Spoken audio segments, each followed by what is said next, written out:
Hello दोस्तों, welcome to civil मंत्रा। मैं हूं अनुपम। हम दोस्तों डिस्कस करेंगे फंडामेंटल ऑफ मैकेनिकल इंजीनियरिंग का यूनिट 1 का पार्ट 3। ये दोस्तों मेरा यूनिक सीरीज जिसमें हम बात करेंगे पूरे बीटेक फर्स्ट ईयर का। ये हमारा पूरा यूनिट है जो आल ब्रांच के लिए कॉमन है। तो हमारा यूनिट 1 है दोस्तों, इंट्रोडक्शन टू मैकेनिक्स। इसके पहले दोस्तों ऑलरेडी मैंने पार्ट 2 और पार्ट 1 को डिटेल से डिस्कस किया हुआ है। अभी दोस्तों पार्ट 3 है। इसके बाद ये जो हमारा यूनिट 1 है वो क्या हो जाएगा, एंड हो जाएगा। नेक्स्ट हम यूनिट 2 के बारे में बात करेंगे। तो स्टार्ट करते हैं। पार्ट 3 में हम क्या डिस्कस करेंगे, यूनिट 1 में बात करेंगे हम हमारा कि पॉइजन रेशियो क्या होता है। इसमें हम बात करेंगे लेटरल स्ट्रेस के बारे में, और जो भी हमारे लॉन्गिट्यूडनल स्ट्रेस है, लेटरल स्ट्रेस है, सारे डिटेल से हम डिस्कस करेंगे। बात करेंगे फिर रिलेशन बिटवीन ई के एंड जी, जो आपके न्यूमेरिकल और ऐसे ही पूछा जाता है रिलेशन आप बताओ ई के एंड जी में। नेक्स्ट बात करेंगे रिलेशन बिटवीन ई और के बारे में। नेक्स्ट बात करेंगे रिलेशन बिटवीन ई और जी के बारे में। इसके बाद हम बात करेंगे जो हमारा इंपॉर्टेंट ये टॉपिक है, जो दो में से अक्सर एक पूछा जाता है कि स्ट्रेस और स्ट्रेन डायग्राम क्या होता है फॉर माइल्ड स्टील के लिए। तो स्ट्रेस और स्ट्रेन डायग्राम के बारे में एक पॉइंट को हम डिटेल से डिस्कस करेंगे कि जो हम एग्जाम में अच्छी तरीके से लिख सकें। नेक्स्ट हमारा टॉपिक होगा लास्ट, स्ट्रेस और strain diagram for brittle material के लिए। तो दोस्तों ये रहा हमारे यूनिट 1 का पार्ट 3। तो आइए दोस्तों स्टार्ट करते हैं। वीडियो को स्टार्ट करने से पहले अगेन आपसे रिक्वेस्ट है, अगर आप चैनल पे नए हैं तो चैनल को जरूर सब्सक्राइब कर लें। वो है पॉइजन रेशियो, कि पॉइजन रेशियो क्या होता है, इसकी वैल्यू क्या होती है, ये सारी चीजें हम डिटेल से डिस्कस करेंगे। दोस्तों इसके पहले ऑलरेडी मैंने स्ट्रेस क्या है, स्ट्रेन क्या और होता है, सारी चीजें मैंने डिटेल से डिस्कस किया है। अगर आपने वो वीडियो नहीं देखा है तो दोस्तों जरूर देख लें। फिलहाल बात करते हैं अब हम पॉइजन रेशियो के बारे में। दोस्तों आपको एक चीज पता है, हमारी कोई भी बॉडी है या फिर हम एक वायर को कंसीडर करते हैं, हम क्या करते हैं उसको, सपोज दैट मैंने एक बॉडी उसको फिक्स कर दिया अभी एक पॉइंट पे ही ऐसे, हमने क्या किया उसको स्ट्रेच किया। सपोज दैट वह लेंथ इतना था, ये लेंथ का है, और इसको मैंने स्ट्रेच किया तो क्या होगा, उसका लेंथ क्या हो जाए, इंक्रीज हो जाएगा। आपको पता है ये मैंने टेंसाइल फोर्स लगाया F, इसका लेंथ क्या हुआ दोस्तों, इंक्रीज हो गया। सपोज दैट पहले लेंथ था L और बाद में हो गया डेल्टा L। यहां तक आपको कोई भी प्रॉब्लम नहीं है। अब देखो जब ये बार है, हमारा सिलेंड्रिकल कोई बॉडी है, जब ये इंक्रीज हो गया तो इसकी थिकनेस भी तो रिड्यूस हुई होगी ना। देखो मैं एग्जांपल आपको प्रैक्टिकली दिखाता हूं। देखो दोस्तों जैसे कि ये हमारी बॉडी है, अभी अगर मैं इसको यहां से काट देता, फिलहाल काटूंगा नहीं, अभी ये देखो इसका जो डायमीटर है और इसकी जो लेंथ है अपनी ओरिजिनल पोजीशन पे, इसको मैंने इंक्रीज किया, लेंथ क्या हुई, बढ़ी, डायमीटर क्या हुआ, कम हुआ, थिकनेस क्या हुआ, रिड्यूस हुआ, चेंजेस हुए ना। तो यही चेंजेस हमारा जो रिलेशन बताता है वही से हम कहते हैं पॉइजन रेशियो। कैसे देखो, इसका अगर मैं साइड व्यू एक तरीके से लूं ऐसे, इसको मैं थिकनेस को भी शो करूंगा। सपोज दैट ये इसका व्यू ये मान लिया, और ये जो पूरा व्यू था वो मैंने ऐसे कंसिडर कर लिया। अब क्या हुआ, ये पूरा टी था थिकनेस के लिए, अब जो रिड्यूस हो गया कितना हो गया, टी माइनस डेल्टा टी, और इस टर्म को मैंने मान लिया डायमीटर एक तरीके से। तो मैंने बी से डिनोट कर लेता हूं विड्थ के लिए, कोई प्रॉब्लम नहीं, हम किसी से डिनोट कर सकते हैं। और ये हो गया बी माइनस डेल्टा बी, कितनी, इतना। तो इस तरीके से हम जब कोई वायर को स्ट्रेच करते हैं तो क्या होता है, जो हमारी लेंथ होती है, लेंथ क्या हो जाएगी, इंक्रीज हो जाएगी, लेकिन जो हमारा थिकनेस है वह क्या हो जाता है, रिड्यूस हो जाता है, या हम कह सकते हैं डिक्रीज होता है।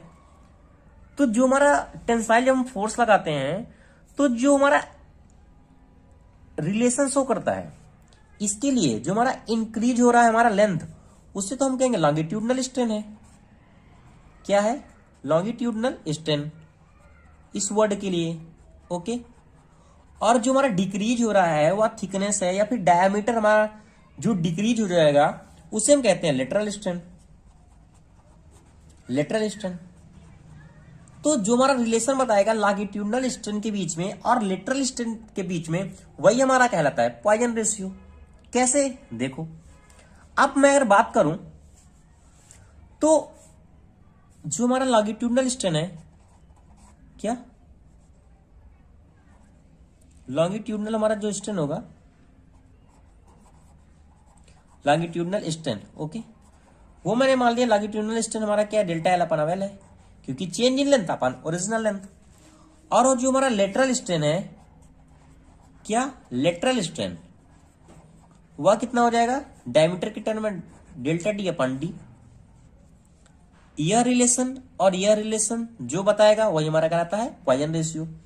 अब देखो इस कंडीशन में जो हमारी फॉर एन इलास्टिक लिमिट के लिए जो हमारा लेटरल स्ट्रेन होता है, क्या जो हमारा लेटरल स्ट्रेन है वह हमारा डायरेक्टली प्रोपोर्शनल होता है किसके, लॉन्गिट्यूडनल स्ट्रेन के,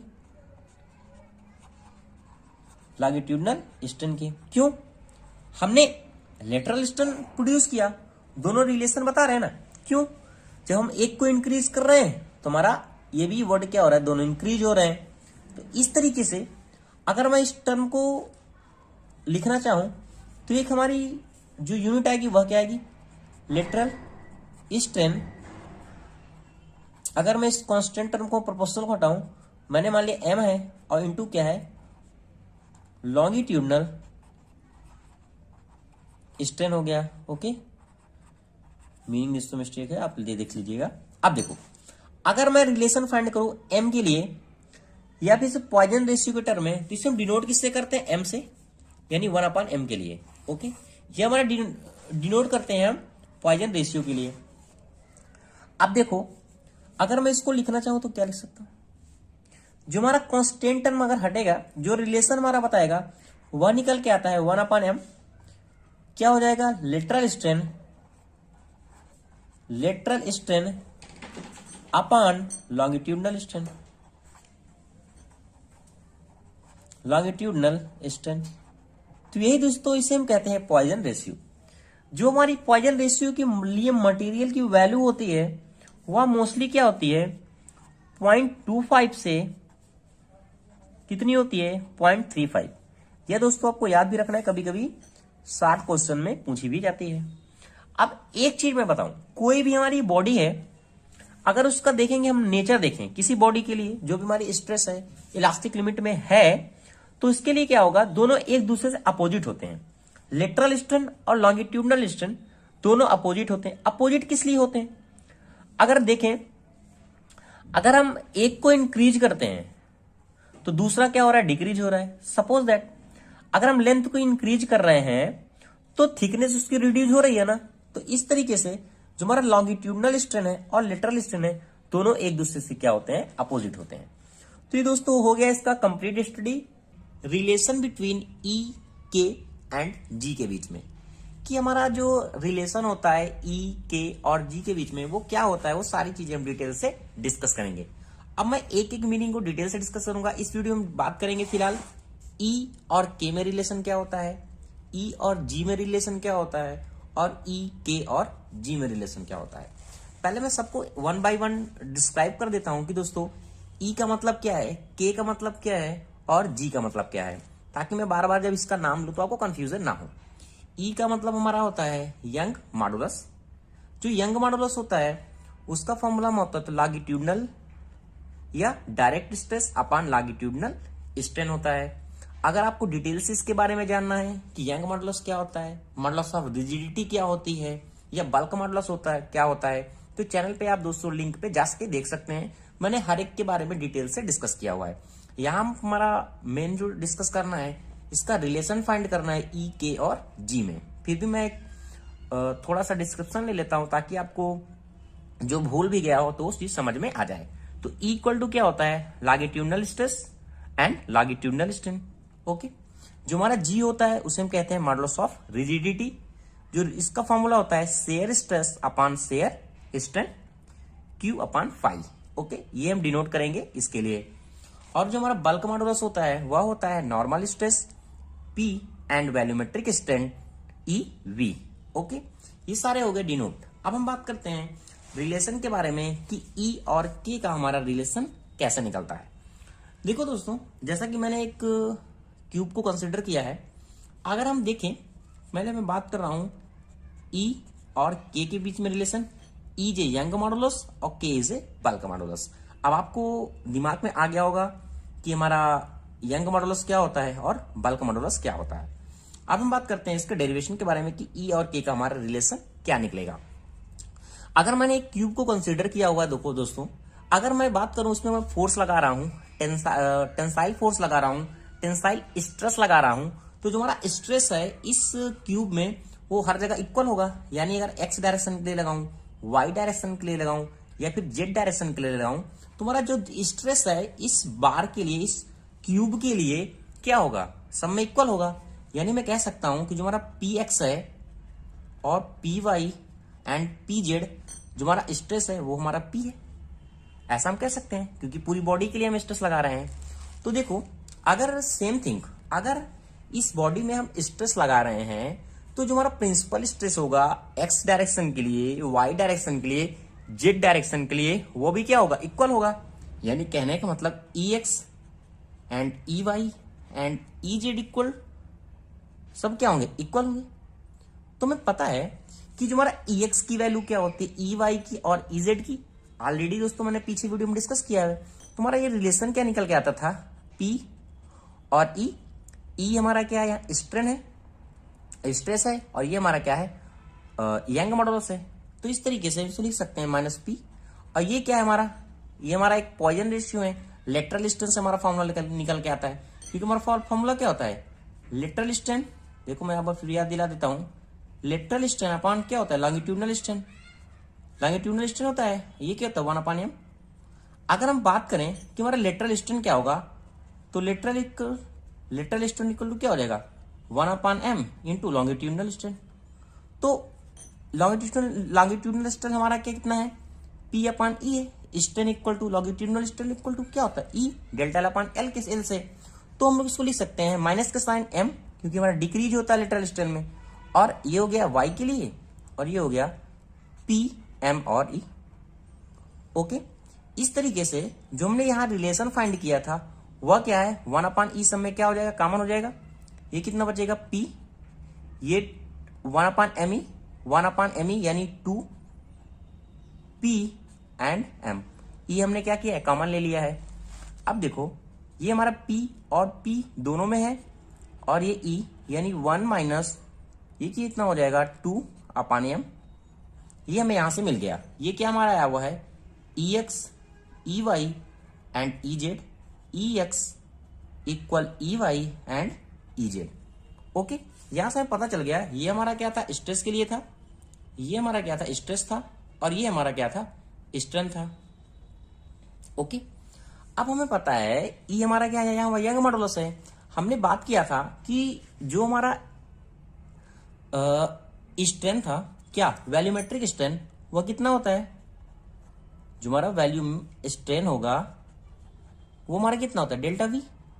डेल्टा वी अगर हमें फाइंड करना है, स्ट्रेन को फाइंड करना है, तो डेल्टा वी अपॉन कितना हो जाएगा, वी। इसको ईवी से नोट करो, क्योंकि स्ट्रेन की बात मैं कर रहा हूं, ठीक है। Delta V upon V. अब डेल्टा वी एंड वी की वैल्यू चाहिए, तो हम क्या कर सकते हैं, ई एक्स यानी तीनों का सम हो जाएगा, E Y plus E Z, यानी जो तीनों में हमारा स्ट्रेन डेवलप हो रहा होगा वही तुम्हारा वैल्यूमेट्रिक स्ट्रेन होगा पूरा। तो यहां से हमारा स्ट्रेन निकला E X plus E Y and plus E Z.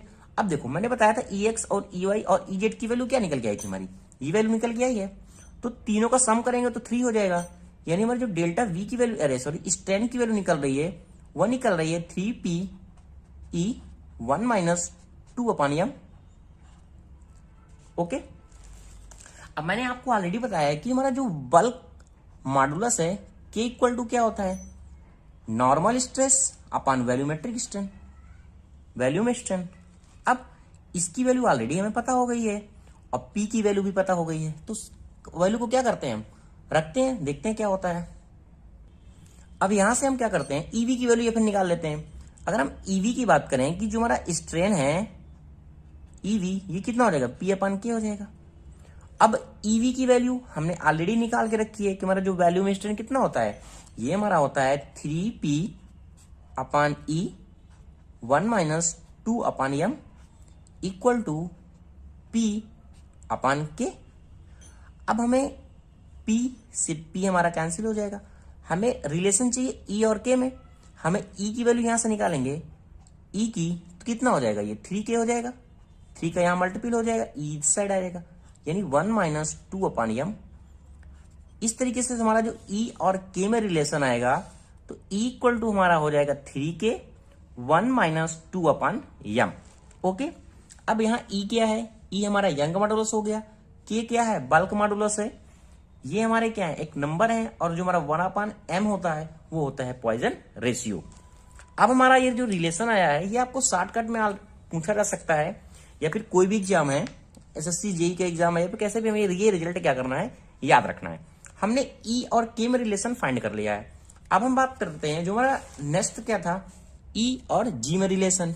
ई हमारा क्या है, यहाँ यंग मॉडुलस है, और हमारा जी क्या है, मॉडुलस ऑफ रिजिडिटी है। तो देखते हैं आगे, बात करते हैं दोस्तों हमारा जो रिलेशन आएगा ई और जी के बीच में क्या आएगा। E is a young modulus and G is a modulus of rigidity.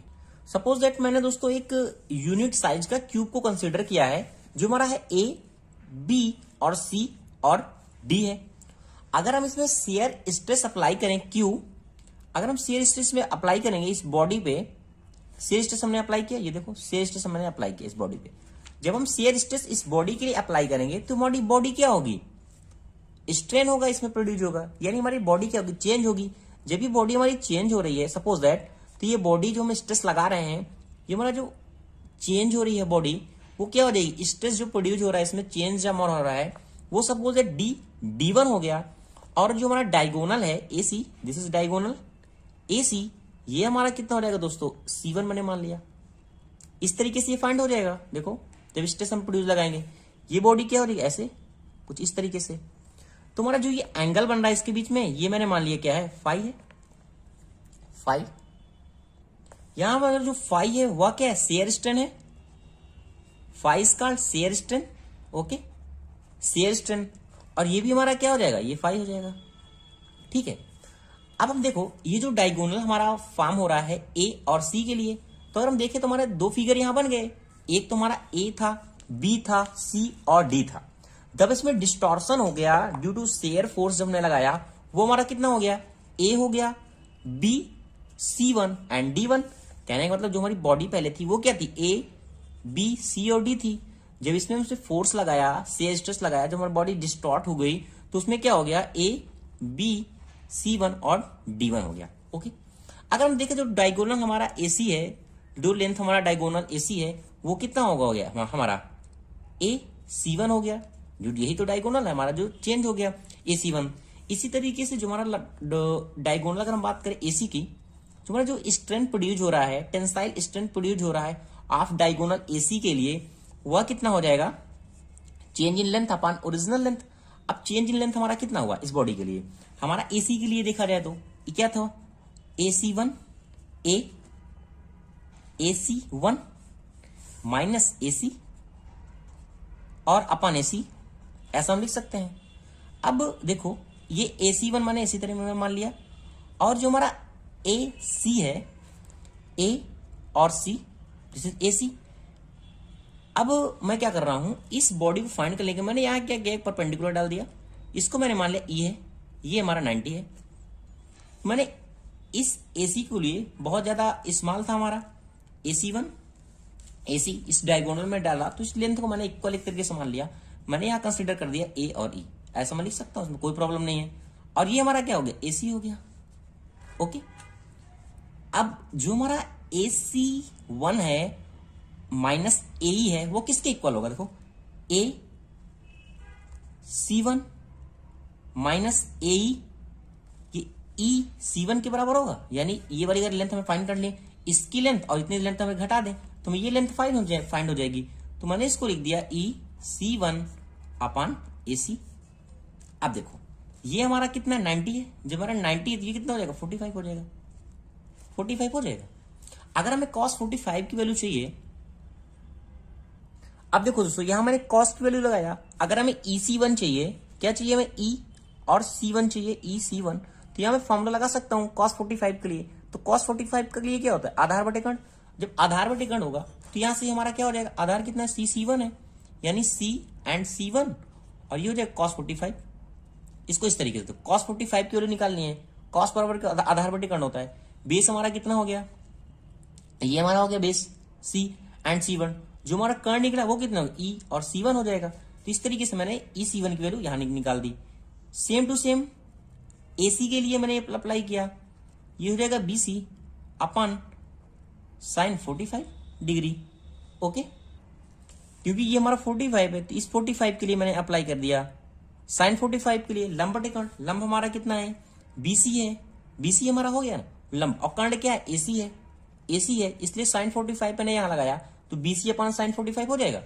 अब देखो सारी वैल्यू को हम पुट करेंगे यहां से, तो हमारा रिजल्ट हमारा क्या निकलेगा, 1/2, और ये हो जाएगा C1 अपन BC, क्योंकि साइन 45 की वैल्यू 1/√2 तो 1/2 हो जाएगा, 1/2 C1 एंड BC1। अब देखो ध्यान से देखना, जो हमारा A/2 है, अब देखो अगर हम देखें C1, ये क्या था, C एंड C1, और हमारा क्या है, B और C है, ये B है और हमारा C है। अगर हम यहां tan phi लगाएं इसके लिए, tan phi इक्वल टू क्या होता है, लंब बटे आधार। लंब हमारा कितना होगा, ये हो गया, आधार कितना होगा हमारा, ये हो गया, तो यहां इसको tan phi लिख सकता हूं मैं इसके लिए, tan phi। ओके, अब हमारा tan phi बहुत स्मॉल है, इसलिए मैंने phi को कंसिडर किया, तो हमारा ये होगा 1/2 इंटू 5, और हमारा जो phi हुक को होता है वो हमारा कितना होता है, Q/G होता है, क्योंकि हमने बताया था ना अभी, G इक्वल टू हमारा क्या होता है, Q/phi, मॉडुलस ऑफ रिजिडिटी। अगर हमें phi की वैल्यू चाहिए तो Q/G हो जाएगा। यानी ये रिलेशन हमें फाइंड हो गया डायगोनल AC के लिए। अगर सेम टू सेम डायगोनल हम B और D की बात करें, जो हमारा डायगोनल होगा, कंप्रेसिव स्ट्रेन होगा फॉर डायगोनल B और D का, वह भी सेम होगा। डायगोनल अगर हम BD की बात करें, डायगोनल B और D के लिए वह भी कितना होगा, 1/2 एंड Q/G हो जाएगा। ये वैल्यू याद दोस्तों हमें फाइंड हो गई। अगर हमारा cube is subjected to simple shear, अगर हमारा सिंपल शेयर है इसमें है, तो जो हमारा टेंसाइल स्ट्रेस होगा on diagonal cube is equal to the दोनों हमारे इक्वल हैं। यानी कहने का मतलब हमारा जो P है और Q है दोनों इक्वल है डायगोनल के लिए। एक चीज दोस्तों यहां से समझना कि अगर हम जो स्ट्रेन लगा रहे हैं, जो इसमें हम स्ट्रेस लगा रहे हैं, अगर हम Q जो हमारा स्ट्रेस लग रहा है डायगोनल AC के लिए, वो कितना होगा। अगर हम स्ट्रेन की बात करें तो हमारा कितना होता है, Q/E होता है, ये देखो Q/E होता है, यहां से स्ट्रेन इक्वल टू। बट जो हमारा स्ट्रेन इस बॉडी के लिए लग रहा है डायगोनल AC के लिए, जो हमारा डायरेक्ट स्ट्रेस लग रहा है वो हमारा अपोजिट है BD के लिए भी, BD के लिए होगा। यानी एक में तो हमारा स्ट्रेन प्रोड्यूस हो रहा है, बट एक में क्या हो रहा है, हमारा बॉडी कंप्रेस कर रही है, क्योंकि हम जो फोर्स लगा रहे हैं ऐसे लगा रहे हैं, ऐसे लगा रहे हैं, देखो इस तरीके से हमारा फोर्स लग रहा है, अपोजिट लग रहा है एक दूसरे से। तो जो हमारा डायगोनल BD होगा वो क्या करेगा, कंप्रेसिव फोर्स फील करेगा। ये तो हमारा स्ट्रेन फील कर रहा है, बट हमारा जो कंप्रेसिव फोर्स अगर हमारा एग्जिट कर रहा है, बॉडी हमारी रिड्यूस हो रही है, तो वहां हमारा क्या जाता है, लेटरल स्ट्रेन आ जाता है। क्या जाता है, लेटरल स्ट्रेन आ जाता है। तो अगर इसके लिए कहें तो हमारा जो स्ट्रेस प्रोड्यूस होगा 1/m Q/E होगा, क्यों लेटरल स्ट्रेन का हमारा यही आता है रिजल्ट। तो अगर हम बात करें कि टोटल स्ट्रेन हमारा कितना होगा इस बॉडी के लिए, अलोंग AC के लिए, डायगोनल AC के लिए टोटल स्ट्रेन कितना होगा। देखो हम बात करते हैं कि हमारा जो टोटल स्ट्रेन है, टोटल स्ट्रेन अलोंग किसके लिए, अलोंग डायगोनल AC के लिए, AC के लिए कितना होगा, Q/E प्लस 1/m Q/E। क्यों, देखो बार बता रहा हूं, ये बॉडी हमारी क्या है, एक अपोजिट फोर्स लग रहा है, इक्वल एंड अपोजिट फोर्स लग रहा है इस तरीके से। तो बॉडी हमारी एक क्या होगी, एक तो कंप्रेस फोर्स कर रही है, एक हमारा क्या स्ट्रेन प्रोड्यूस कर रही है टेंसाइल स्ट्रेन से। यानी जब हमारी कंप्रेसिव फोर्स फील करेगी तो हमारा क्या होगा, बॉडी एक तरीके से रिड्यूस हो रही है, तो रिड्यूस हो रही है तो हमारा क्या आ जाएगा, लेटरल स्ट्रेन आ जाएगा। तो अगर हम टोटल डायगोनल की बात करें कि हमारा जो स्ट्रेन कितना प्रोड्यूस हो रहा है, तो Q/E 1/m Q/E, यानी एक हमारा हो गया AC के लिए और एक हमारा हो गया कितने के, बी डी के लिए। तो हम दोनों को अगर सॉल्व करें तो हमारा रिजल्ट की क्यू अपान ई और क्यू अपान ई क्या हो जाएगा, कॉमन हो जाएगा। ये कितना बचा, 1 + 1 अपान m, इतना ही बचेगा। अब हमने ऑलरेडी डिस्कस किया हुआ है एक इक्वेशन को कि हमारा जो स्ट्रेन निकल के आया था अभी, वो कितना निकल के आया था, 1/2 क्यू अपान जी, दोनों के लिए स्ट्रेन है ना। ये तो हमारा तो diagonal sum of the strain था। अगर ये दोनों बराबर हो गए तो देखो क्या है, ये बॉडी और ये हमारा कैंसिल हो जाएगा। यहां से जो ई की वैल्यू आएगी, ई की वैल्यू हो जाएगी ये 2g है, यानी क्या हो जाएगा 2g 1 + 1 अपान m। तो इस तरीके से दोस्तों हमारा रिलेशन ये भी फाइंड हो गया कि हमारा जो E और G में रिलेशन क्या होता है, यंग मॉडुलस के बीच में और मॉडुलस ऑफ रिजिडिटी के बीच में।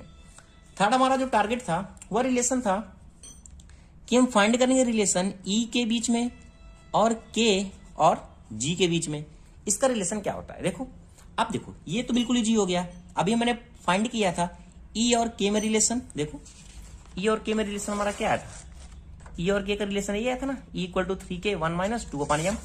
तो इसको हम इस तरह से लिख देते हैं, जो हमारा E का रिलेशन था E = हमारा क्या था 3k 1 - 2 अपान m, और हमारा जो E और G का रिलेशन था E = क्या था 2g, जैसे कि ऊपर लिखा हुआ है 1 + 1 अपान m। अब देखो ये E और ये E क्या है, दोनों इक्वल है, यानी दोनों को हम क्या कर सकते हैं, इक्वल रख सकते हैं। तो मैंने दोनों को क्या किया, इक्वल कर दिया। तो ये हो गया 3k 1 - 2 अपान m, और ये हो गया 2g 1 + 1 अपान m। हमें क्या करना है, यहां से m की वैल्यू निकालनी है। इसको क्या करते हैं दोस्तों, यहां सॉल्व करते हैं और हम यहां से m की वैल्यू फाइंड करते हैं, क्योंकि m की हमें जरूरत नहीं है, हमें फाइंड क्या करना है, E, K और G में रिलेशन फाइंड करना है।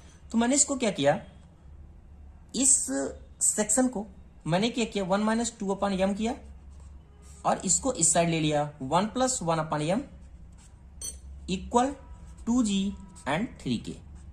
यहां तक कोई भी प्रॉब्लम नहीं है। अब इस रिलेशन को फाइंड करने के लिए आगे बढ़ाते हैं, देखते हैं हमारा जो रिलेशन क्या आया था 1 - 2 अपान m upon 1 + 1 upon m equal 2g and 3k। ये m यहां जाएगा, m - 2 m, और ये m कैंसिल हो जाएगा, m + 1, और ये हो गया 2g एंड 3k। हमें चाहिए क्या, m की वैल्यू चाहिए। अभी m यहां से निकल नहीं रहा, इसको यहां मल्टीपल करो, इसको यहां मल्टीपल करो, ये हो जाएगा 3mk - 6k equal 2mg + 2g। इस m की वैल्यू फाइंड करना, m को मैंने इस साइड किया, यानी ये जो हमारा कॉमन m हो जाएगा, ये m जाएगा, तो ये कितना हो जाएगा 3k, इस साइड गया, ये हो जाएगा 2g, और ये हो जाएगा 2g + 6k। यानी जो मैं m की वैल्यू मिल गई वो कितनी मिल गई, 2g + 6k अपान 3k - 2 और g। ये वैल्यू हमें यहाँ m की वैल्यू फाइंड हो गई। अब देखो हमें एक रिलेशन पता है, जैसे कि मैंने फर्स्ट इक्वेशन में आपको बताया था, जो हमारा E = कितना आ रहा था, जो हमारा E और K में रिलेशन फाइंड किया था 3k 1 - 2 अपान m, ये रिलेशन में फाइंड किया था। यहां m की वैल्यू क्या करते हैं, पुट कर देते हैं m की वैल्यू। ये कौन सा रिलेशन था हमारा, E और K वाला रिलेशन था, ठीक है। तो अब m की वैल्यू पुट करते हैं, E = कितना हो जाएगा 3k 1 - 2, m की वैल्यू पुट करेंगे, ये कितना हो जाएगा 2g + 6k, ये ऊपर जाएगा हमारा, ये हो जाएगा 3k - 2g। ओके, अब देखो इसको आगे सॉल्व करते हैं, ये कितना हो जाएगा 3k, इसको सॉल्व करते हैं, ये कितना हो जाएगा 2g + 6k - 6k, और ये प्लस 4g, यही तो आएगा। सॉल्व करेंगे तो इसको, ये हो गया 2g + 6 और k। अब ये 6k और 6k कैंसिल हो गया, ये कितना बचा 3k, इंटू का साइन हो गया, ये 2 है, ये 4 है, ये कितना हो जाएगा 6g हो जाएगा, और ये हमारा यहां से 2 कॉमन हो जाएगा, ये रहेगा g + 3k। ये हमारा किसकी वैल्यू आ रही है, E = आ रहा है, E = आ रहा है। अब ये कितना हो गया, कैंसिल हो गया, 3 आया, यानी ये हमारा कितना आ गया 9 और g एंड k, और ये हमारा हो गया g + 3K इक्वल टू, यानी कहने का मतलब जो हमारा रिलेशन आया इक्वल टू वह कितना आएगा 9GK upon G plus 3K। अब देखो दोस्तों, जो मैंने रिलेशन फाइंड किया तो सारे रिलेशन हम लिखते हैं। हमने एक रिलेशन फाइंड किया था इक्वल टू, वह कितना था 3K 1 माइनस 2 अपन m था, ये आपको याद रखना है। और हमारा E और G में जो रिलेशन था वो है 2G 1 प्लस 1 अपन m था। ये हमारे तीनों रिलेशन क्या हो गए, फाइंड हो गए। वो है स्ट्रेस और स्ट्रेन कर्व। हम बात करेंगे दोस्तों आज स्ट्रेस और स्ट्रेन कर्व हमारा जो होता है डक्टाइल मटेरियल के लिए वह क्या होता है। पहले हम जान लेते हैं जो हमारा स्ट्रेस और स्ट्रेन कर्व होता है वो हम किससे निकालते हैं, यानी कौन सी हमारी ऐसी मशीन है जो स्ट्रेस और स्ट्रेन ग्राफ को मतलब ड्रा करती है। कोई भी हमारा मटेरियल है स्ट्रेस स्ट्रेन कर्व के लिए हम यूज करते हैं दोस्तों यूटीएम का। अब ये कैसे टेस्ट होता है इसके ऊपर ऑलरेडी दोस्तों मैंने बनाया हुआ है यूटीएम के ऊपर, वो वीडियो आप जाके देख सकते हैं। तो बात करते हैं हम कि पहला कि हमारा, जैसे हम बात करते हैं कि डक्टाइल मटेरियल के लिए हम टेस्टिंग कर रहे हैं स्ट्रेस और स्ट्रेन का, तो पहले हम जान लेते हैं हमारा डक्टाइल मटेरियल क्या होता है। जैसे कि मैंने इसके पहले प्रॉपर्टी ऑफ मटेरियल के ऊपर वीडियो बनाया था तो बताया था कि हमारा जो डक्टिलिटी होती है वो क्या होता है, उसकी ऐसी प्रॉपर्टी होती है मटेरियल की जो हम क्या करें थिन वायर के रूप में चेंज कर सकते हैं। जैसे कि हमारा कॉपर होता है, एल्युमिनियम होता है या फिर हमारा गोल्ड होता है। तो इस तरीके से हमारे जो मटेरियल होते हैं उनकी प्रॉपर्टी वो हमारी कहलाती है डक्टिलिटी की प्रॉपर्टी। अब हमारा कह रहा है डक्टाइल मटेरियल के लिए, तो हम डक्टाइल मटेरियल में कंसीडर कर सकते हैं माइल्ड स्टील है हमारा, या हमारा रुड आयरन है, ये हमारे क्या होते हैं डक्टाइल मटेरियल होते हैं। तो आपको क्लियर हो गया होगा कि डक्टाइल मटेरियल हमारे क्या होते हैं। तो बात करते हैं कि हमारा जो स्ट्रेस और स्ट्रेन कर्व है वो कैसे ड्रा होता है। देखो दोस्तों, ये हमारा क्या स्ट्रेस और स्ट्रेन कर्व है। यहाँ हमारा ये हमारा जो एक्स एक्सिस है इसमें हमारा स्ट्रेन ड्रा करते हैं, एक्स एक्सिस में हमारा स्ट्रेन होता है, और हमारा जो वाई एक्सिस है ये हमारा क्या होता है स्ट्रेस को शो करता है। अब देखो कोई भी हमारा मटेरियल है, हम सपोज मैंने मान लिया अभी ये माइल्ड स्टील है, मान लेते हैं थोड़ी देर के लिए।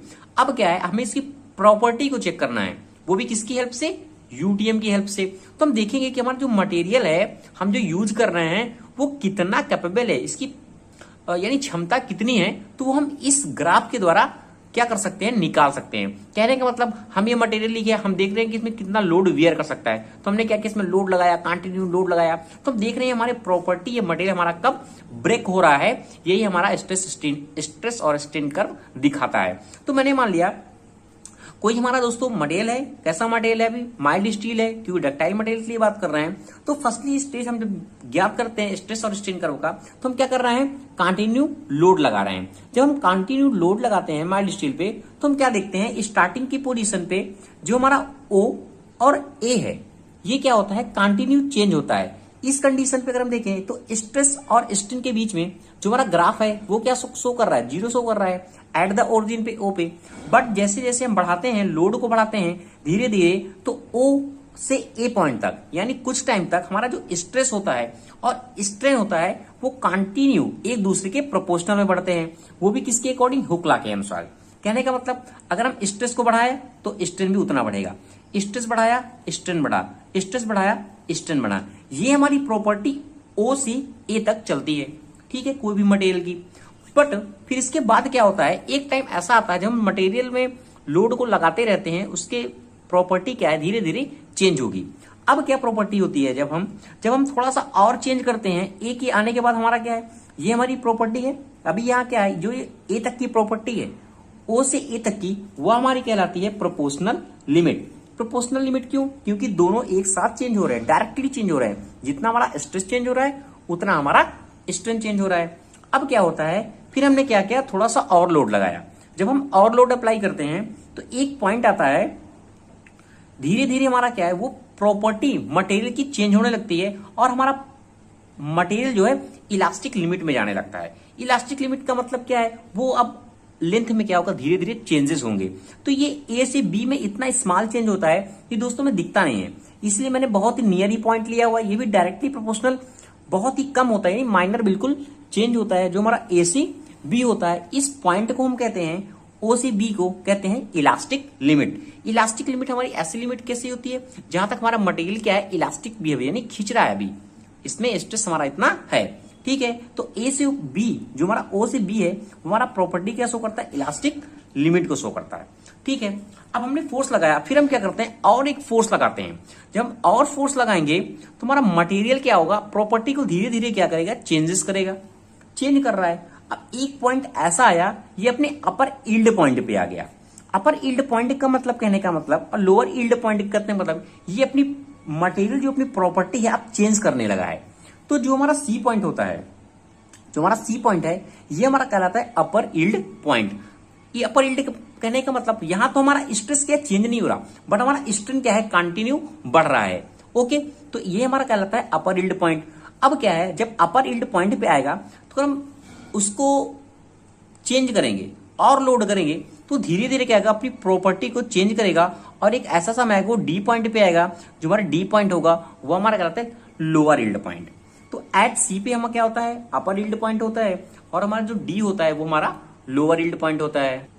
और ये एक तरीके से हम कह सकते हैं हमारा ऐसा पॉइंट हो जाता है कि अगर हम स्ट्रेस भी ना भी लगाएं तो भी हमारा, अगर लोड मतलब अप्लाई भी ना करें तो भी हमारा क्या है, ये प्रॉपर्टी को क्या करता है, चेंज करता है। इसलिए हम इसे कहते हैं अपर यील्ड पॉइंट और this is called lower yield point. ये जो हमारी लोअर यील्ड पॉइंट है डी तक का, ये हमारा पूरा कहलाता है इलास्टिक रेंज। क्या कहलाता है, इलास्टिक रेंज कहलाता है। अब हम आते हैं, अब हमने क्या किया, और लोड अप्लाई किया।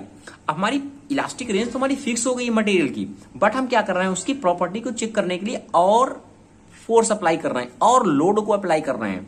जब हम और लोड को अप्लाई करते हैं तो फिर क्या होता है, हमारा स्ट्रेस और स्ट्रेन बढ़ने लगता है धीरे धीरे। जब ये बढ़ने लगता है एट पॉइंट ई पे आता है, किस पे, ई पे। कहने का मतलब, कोई भी हमारा ये मटेरियल है, सपोज दैट मैंने एक रबड़ का एग्जांपल लिया, आपको समझ में आएगा। अब क्या है, इस रबड़ का मैंने एग्जांपल लिया, अब हमें क्या फिक्स है, इलास्टिक लिमिट तक हो गया।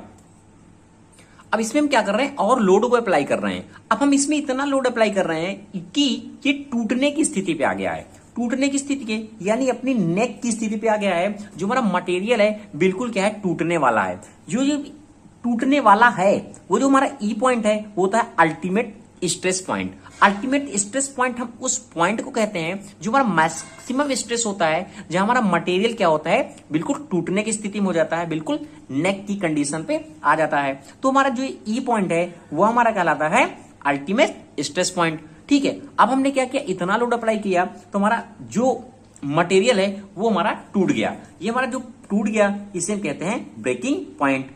ठीक है, तो ये दोस्तों हमारे ड्रा होता है इस तरीके से हमारा स्ट्रेस और स्ट्रेन डायग्राम। आशा करता हूं आपको समझ में आ गया होगा कि एक एक पॉइंट का मतलब क्या होता है। अब देखो, आपको समझ में आ गया कि अल्टीमेट टेंसाइल स्ट्रेस क्या होता है। अब बात करते हैं वर्किंग स्ट्रेस हमारा क्या होता है।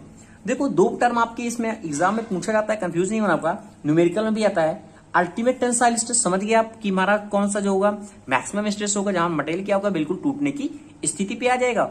और हमारा जो एफ पॉइंट है वहां हमारा मटेरियल क्या होगा, टूट जाएगा जब हम लोड को अप्लाई करेंगे। ठीक है, तो हमारा एक तरीके से ये हमारा क्या होता है, ब्रेकिंग पॉइंट होता है।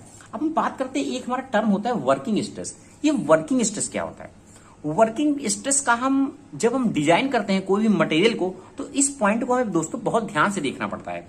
क्योंकि वर्किंग स्ट्रेस क्या है, जहां हमारा मटेरियल क्या है, वर्क करेगा। तो वर्क कब करेगा, विद इन इलास्टिक लिमिट। यानी जो हम मटेरियल है, जो हमारी वर्किंग स्ट्रेस होता है, जो हम चेक करते हैं वर्किंग स्ट्रेस को, वो हमारा कितना होना चाहिए, विद इन इलास्टिक लिमिट होना चाहिए। अगर विद इन इलास्टिक लिमिट रहेगा तो हमारा मटेरियल क्या रहेगा, सेफ रहेगा। क्योंकि अगर हम इसके आगे ले जाएंगे तो हमारा अल्टीमेट टेंसाइल स्ट्रेस में हो जाएगा और मटेरियल बिल्कुल हमारी टूटने की स्थिति में हो जाएगा, और कब टूट जाए हमें पता भी नहीं चलेगा। तो ये होता है दोस्तों वर्किंग स्ट्रेस। अब एक टर्म और आता है जो दोस्तों बहुत ही इंपॉर्टेंट है, जिसे हम कहते हैं फैक्टर ऑफ सेफ्टी। ये भी देख लेते हैं कि इसका मतलब क्या होता है। आपने बहुत सुना होगा कि फैक्टर ऑफ सेफ्टी का मतलब क्या होता है। जो फैक्टर ऑफ सेफ्टी है दोस्तों, हमारा रिलेशन बताता है, एक तरीके का हमारा रेशियो होता है। किसका रेशियो होता है, अल्टीमेट का, अल्टीमेट टेंसाइल स्ट्रेस का, ठीक है, अल्टीमेट टेंसाइल स्ट्रेस का और वर्किंग स्ट्रेस का। अब आपको समझ में आ गया होगा कि हमारा वर्किंग स्ट्रेस, कि हमारा अल्टीमेट टेंसाइल स्ट्रेस में किस पॉइंट को कहते हैं, और हमारा जो वर्किंग स्ट्रेस है वो हमारा क्या होता है। Stress strain curve for brittle material के लिए, जैसे दोस्तों इसके पहले ऑलरेडी हमने बात किया है कि हमारा जो स्ट्रेस स्ट्रेन कर्व बनता है वो डक्टाइल मटेरियल के लिए क्या बनता है। तो अगर आपने वो वीडियो नहीं देखा है तो दोस्तों जरूर देख लें। तो बात करते हैं कि हमारा जो स्ट्रेस और स्ट्रेन कर्व होता है जो ब्रिटल मटेरियल के लिए हम ड्रा करते हैं वो कैसे ड्रा होता है। देखो, पहले हम जान लेते हैं कि हमारा ब्रिटल मटेरियल क्या होता है। जो हमारा ब्रिटल मटेरियल दोस्तों एक ऐसा मटेरियल होता है जिसमें हम कोई भी अगर हम सडन ब्रेक लगाते हैं यानी सडन क्या हो जाता है, वो ब्रेक हो जाता है अगर हम कोई फोर्स लगाते हैं। तो ऐसा मटेरियल हमारा कहलाता है ब्रिटल मटेरियल। कहने का मतलब जैसे कि हमारा ग्लास हो गया, ये हमारे सारे क्या होते हैं, ब्रिटल मटेरियल होते हैं। हमारा ग्लास क्या होता है, जैसे भी हमने क्या करते हैं उसमें स्ट्रेस जनरेट करते हैं, तो उसमें स्ट्रेस स्ट्रेन की प्रॉपर्टी नहीं होती, तो क्या होता है वो तुरंत ब्रेक हो जाता है। तो इस तरीके की हमारी जो प्रॉपर्टी होती है, जो हमारा सडन ब्रेक हो जाए अगर हम कोई फोर्स लगाते हैं, तो हमारा ऐसा मटेरियल दोस्तों कहलाता है, कैसा कहलाता है, ब्रिटल मटेरियल कहलाता है। तो बात करते हैं स्ट्रेस और स्ट्रेन ग्राफ की। तो दोस्तों में बात करते हैं स्ट्रेस और स्ट्रेन ग्राफ की, हमारा कैसे ड्रा होता है। ये हमारा क्या होता है, एक्स एक्सिस होता है, ये हमारा क्या होता है, वाई एक्सिस होता है। तुम्हारा जो एक्स एक्सिस होता है इसमें दोस्तों हमारा होता है स्ट्रेन, स्ट्रेन जिससे हम ई से डिनोट करते हैं, this is called the strain. और हमारा जो स्ट्रेस होता है उससे हम डिनोट करते हैं वाई एक्सिस में। क्या करते हैं, वाई एक्सिस में डिनोट करते हैं। जो हमारा ग्राफ होता है, ये देखो अब हमारा मटेरियल कहता है ब्रिटल मटेरियल है। ब्रिटल मटेरियल की अगर प्रॉपर्टी देखो तो आपको समझ में आ जाएगा कि हमारा ग्राफ कैसे ड्रा होगा। जो हम स्ट्रेस स्ट्रेन ग्राफ बनाते हैं वो हम बनाते हैं यूटीएम में, जिसे हम कहते हैं यूनिवर्सल टेस्टिंग मशीन। ओके, तो देखो क्या होता है कि फर्स्टली सपोज अभी मैंने कुछ देर के लिए मान लिया हमारा ब्रिटल एक मटेरियल है। अब हम क्या है, इसमें कुछ टाइम तक क्या होता है, जब हम स्ट्रेस लगाते हैं उतना ही स्ट्रेन भी क्या होता है, डेवलप होता है। यानी कहने का मतलब नियर बात हम कर रहे हैं, टोटली नहीं बात कर रहे हैं, एक नियर बात कर रहे हैं। कहने का मतलब अगर हम देखिए ये ओ पॉइंट मैंने कंसीडर किया, इसको मैं ए पॉइंट ले लूं और इसको मैं बी पॉइंट कंसीडर करता हूं, तो ओ और ए क्या है, जो हमारा ओ और ए ये शो कर रहा है कि स्ट्रेस और स्ट्रेन कर्व क्या है, दोनों क्या है, प्रोपोर्शनल है। प्रोपोर्शनल है, वो भी कितना, अप्रोक्सीमेट, पूरी तरीके से नहीं है। ये क्या है, अप्रोक्सीमेट क्या है, प्रोपोर्शनल है दोनों। कौन, स्ट्रेस डायरेक्टली हमारा क्या है, स्ट्रेन के प्रोपोर्शनल है। ठीक है, जब ओ से ए पॉइंट तक हमारा जाता है। बट जब ए पॉइंट की बात क्या होता है, जब हमारा स्ट्रेस बढ़ता है तो स्ट्रेन की प्रॉपर्टी क्या होती है, बहुत ही कम होती है इसमें। तो क्या होता है, एक समय ऐसा होता है हल्का सा ओनली ब्रेकिंग पॉइंट हमारा जनरेट होता है और हमारा ए से बी हमारा क्या होता है, ये फ्रैक्चर हो जाता है। यानी कहने का मतलब थोड़ा सा ब्रेक हुआ, जैसे आपने बिल्डिंग देखा होगा। बिल्डिंग क्या है, हमारा ब्रिटल मटेरियल है। बिल्डिंग में क्या होता है, कोई हमारी बिल्डिंग है ऐसे, थोड़ा सा क्या होता, थोड़ा सा क्रैक हुआ, वो धीरे धीरे क्रैक क्या होता है, अपनी नीचे की पोजीशन पे यहां तक ड्रा होता है और अचानक हमारी बिल्डिंग क्या होती है, टूट जाती है। तो वह एक हमारा क्या ब्रिटल मटेरियल का है। यहाँ भी दोस्तों वही केस होता है, हमारा ओ से ही क्या है, डायरेक्टली अप्रोक्सीमेट रहता है, प्रोपोर्शनल रहता है स्ट्रेस और स्ट्रेन। फिर एक समय ऐसा आता है थोड़ा सा ब्रेकिंग पॉइंट होता है, और जब हमारा बी पे जब हमारा स्ट्रेस बढ़ता है तो स्ट्रेन की प्रॉपर्टी ज्यादा होती नहीं है, क्योंकि हमारा मटेरियल कैसा है, ब्रिटल मटेरियल है। इसमें दोस्तों जैसे कि हमने उसमें इलास्टिक में क्या था, जो हमारा पढ़ रहे थे हम डक्टाइल में, तो वहां क्या होता, इलास्टिक लिमिट हमारा जनरेट होता था, यील्ड पॉइंट मिलता था, हमारा अल्टीमेट पॉइंट होता था। बट ब्रिटल के केस में ऐसा कुछ भी नहीं होता, मटेरियल हमारा क्या होता है, डायरेक्ट टूट जाता है। तो इसे हम कहते हैं दोस्तों फ्रैक्चर पॉइंट। ये हमारा क्या होता है, फ्रैक्चर पॉइंट होता है। यानी हम कह सकते हैं जो हमारा ए सी बी है, ये हमारा क्या एक तरीके से फ्रैक्चर पॉइंट है, फ्रैक्चर पॉइंट है। तो ये दोस्तों हमारा होता है ब्रिटल मटेरियल के लिए ग्राफ, जो क्या करता है, डायरेक्टली शो करता है कि हमारा मटेरियल क्या है, फोर्स स्ट्रेस और स्ट्रेन के नियर अबाउट लग रहा है, जो अप्रोक्सीमेट प्रोपोर्शनल है। उसके बाद हमारा मटेरियल ब्रेकिंग पॉइंट पे आता है और क्या होता है, अचानक क्या हो जाता है, टूट जाता है। तो ये दोस्तों होता है ब्रिटल मटेरियल का स्ट्रेन और strain curve. Thank you watching this video दोस्तों, आशा करता हूं आपको समझ में आ गया होगा कि हमारा जो ब्रिटल मटेरियल का ग्राफ किस तरीके से ड्रा होता है।